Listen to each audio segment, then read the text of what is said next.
আমি মারা গেলে আমার সব শেষ, সন্তান সব শেষ। আপনি একটু আমারে বাঁচান ভাই, প্লিজ ভাই। শখ করে বাবা মা নাম রেখেছিলেন সুখুমণি। তবে সুখুমণির জীবনে সুখের দেখা নেই অনেক দিন। সারাদিন বিছানায় শুয়ে কাতরাতে থাকেন তিনি। শরীরে বাসা বেঁধেছে মরণ ব্যাধি ক্যান্সার, তিলে তিলে শেষ করে দিচ্ছে সুখুকে। সুখুর স্বামী দরিদ্র, হোটেলের কর্মচারী। স্ত্রীর চিকিৎসা করানোর সামর্থ্য নেই তার।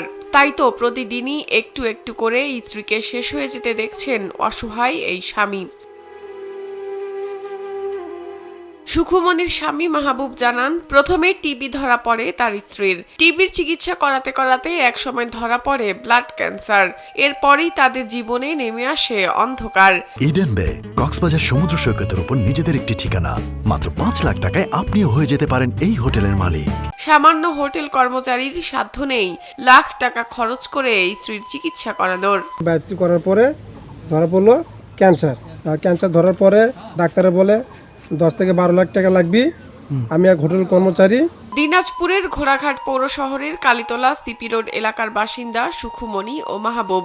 32 বছর বয়সী সুখুমণির রয়েছে 8 বছর বয়সী এক সন্তানও। দারিদ্র্যের কারণে পড়াশোনা বন্ধ হতে বসেছে সেই সন্তানের। সুখুমণির এই অসহায়ত্ব দাগ কাটে এলাকাবাসীর মনেও। তাই তো সুখুর জন্য সাহায্য চাইতে নেমে পড়েছে তারা। তবে তা একেবারেই যথেষ্ট নয়। সমাজে আপনারা যারা বিত্তবান আছেন তাদের কাছে একটাই অনুরোধ, এই আপুটির পাশে আপনারা এগিয়ে আসুন এবং সাহায্য করুন। এই আপুটি ক্যান্সারে আক্রান্ত হয়েছে। এই আপুটির একটি ছোট বাচ্চা, 8 বছরের বাচ্চা আছে।